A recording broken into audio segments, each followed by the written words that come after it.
코스피가 오늘 한 달 만에 장중 2,000선을 하회했습니다.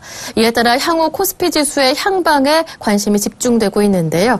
코스피 약세 배경과 전망까지 보도국의 이보경 기자와 함께 알아보겠습니다. 안녕하세요. 안녕하세요. 네, 코스피가 오늘 장중 한 달여 만에 2,000선이 붕괴가 됐었습니다. 오늘 코스피 장중 흐름을 좀 짚어볼 필요가 있을 것 같은데요. 네. 코스피가 오늘 장중 2,000선이 붕괴됐습니다. 코스피가 장중 2,000선을 밑돈 것은 지난 7월 9일 이후 한 달 만에 처음인데요. 코스피 지수는 0.09% 내린 2008.44포인트로 개장하고 나서 낙폭이 확대됐습니다. 따라서 2,000선이 무너졌는데요. 이후 오전 11시 6분쯤 1993.96포인트를 저점으로 낙폭을 줄여나가면서 2,000선을 지켜냈습니다. 코스피 지수는 오늘 0.35% 내린 2003.17포인트에 장을 마쳤습니다. 외국인과 기관이 팔자세에 나서면서 지수 하락을 주도했는데요. 유가증권 시장에서 외국인이 4거래일째, 기관이 3거래일째 매도세를 이어갔습니다. 오늘 외국인과 기관이 각각 582억 원, 36억 원어치를 순매도했습니다. 특히 그동안 하락 국면에서 지수를 방어하는 역할을 하던 연기금이 최근 매도세에 가담하고 있다는 점도 부담을 가중시켰는데요.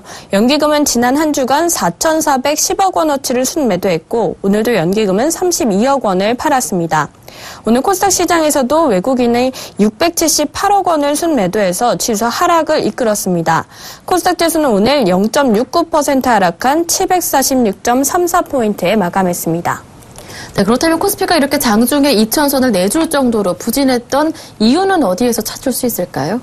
네, 전문가들은 코스피 약세에 대해서 미국의 기준금리 인상 우려와 중국 경기 부진 등 외부 요인을 꼽고 있습니다. 또 여기에 국내 기업 실적 부진 등 내부 요인까지 겹치면서 외국인과 기관 자금 이탈이 가속화됐다고 분석했습니다.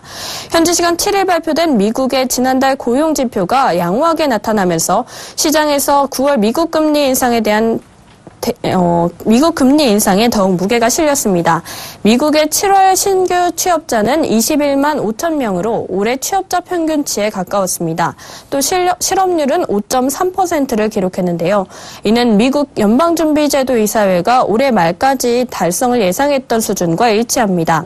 더불어 어제 중국에서 발표한 7월 생산자 물가지수는 지난해 같은 기간에 비해 5.4% 하락한 것으로 전해졌습니다.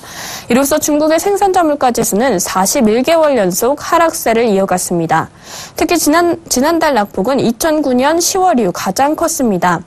또 지난 8일 발표됐던 중국의 7월 수출도 전년 동기 대비 8.3% 감소한 것으로 나타났습니다. 이는 지난 3월 이후 가장 큰 폭의 감소세이자 시장의 예상치도 큰 폭으로 하회하는 수치였습니다.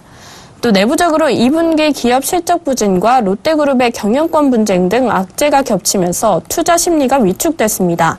2분기 실적 발표가 이어지고 있는 가운데 대기업 중심으로 어닝 쇼크가 계속해서 나타나고 있고 또 경기 회복 둔화 등에 따른 우려에 펀더멘털 개선에 대한 기대도 부족하다는 얘기입니다.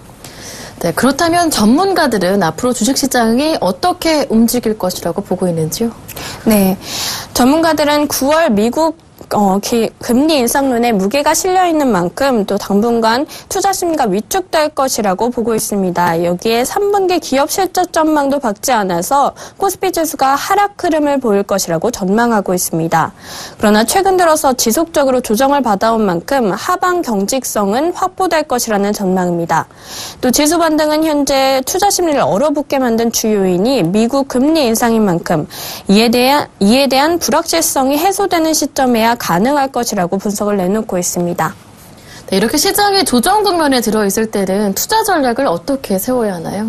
네, 전문가들은 9월 미국 기준금리 인상에 무게가 실려있는 만큼 코스피 지수가 당분간 하락세를 이어갈 것이라고 전망을 하고 있습니다. 이에 따라 종목별 대응이 필요하다고 보고 있습니다. 네, 지금까지 보도국의 이보경 기자와 함께했습니다. 말씀 잘 들었습니다. 고맙습니다. 고맙습니다.